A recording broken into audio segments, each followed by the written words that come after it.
साथियों, कांग्रेस के विश्वासघात का भुक्तभोगी तो हरियाणा का किसान भी रहा है। यहां उसने किसान को सिंचाई के पानी तक का इंतजाम नहीं किया।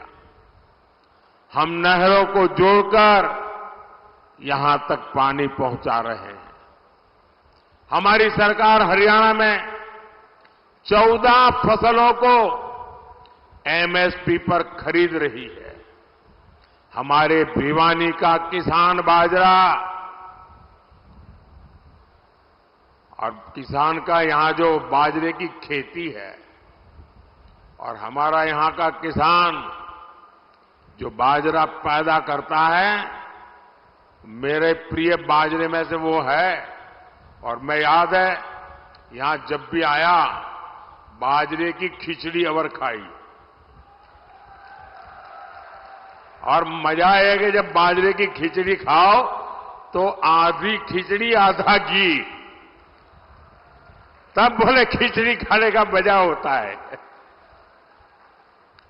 अब मैं गुजराती आदमी इतना खा तो नहीं सकता था, लेकिन उनका प्यार हरियाणा के लोगों का, यहां का बाजरा आज भी वो मुझे याद हमेशा रहता है।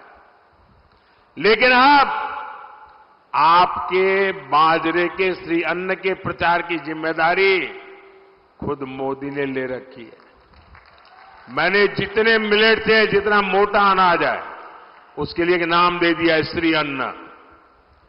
और मैं दुनिया भर में उसका एम्बेसडर बन गया हूं, उसका सेल्समैन बन गया हूं। आपने देखा होगा हमारे देश में G20 की समिट हुई। दुनिया भर के बड़े बड़े नेता यहां आए थे। दुनिया की सबसे बड़ी ताकत जिसको कहें वो सब G20 में थी। और मोदी ने उनको क्या खिलाया? मोदी ने उनको बाजरा खिलाया। और बड़े बड़े नेताओं को मैंने कहा ये सुपर फूड है। और उसका एक परिणाम ही आया कि मुझे अभी अमेरिका बुलाया था, व्हाइट हाउस में भोजन था। व्हाइट हाउस में उस दिन काफी लोगों को उन्होंने खाने पर बुलाया था, देश भर के लोगों को, और सबको उन्होंने बाजरा खिलाया व्हाइट हाउस में अमेरिका में।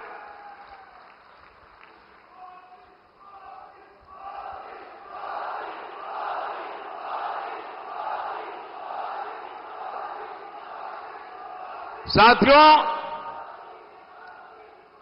इससे क्या मोदी का प्रचार हुआ क्या? इससे प्रचार हुआ हरियाणा का, हरियाणा के किसानों का, हरियाणा के बाजरे का।